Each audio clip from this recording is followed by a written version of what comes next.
La presse britannique l'annonce avec une certaine délectation. Les géants américains de l'Internet comme Amazon ont reçu un colis de Noël qui ne leur fera pas plaisir, une taxe à 25%. Le gouvernement britannique est le premier à frapper concrètement Google, Apple et d'autres multinationales. Ces multinationales font leur activité économique ici et transfèrent artificiellement leurs revenus en dehors du pays. Ce n'est pas juste pour les entreprises britanniques, ce n'est pas juste pour les contribuables. Aujourd'hui, nous disons stop. Le système est légal et repose sur de l'optimisation fiscale.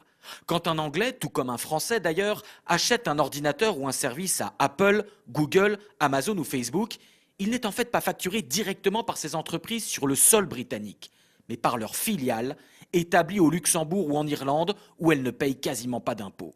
Résultat, un manque à gagner colossal pour les impôts britanniques.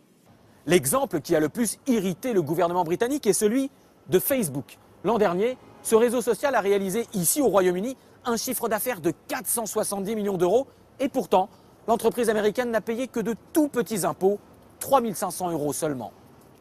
Le gouvernement veut faire de la dissuasion. La nouvelle taxe à 25% est supérieure à la taxe habituelle sur les sociétés à 21%. Résultat, il ne sera plus rentable de quitter le pays.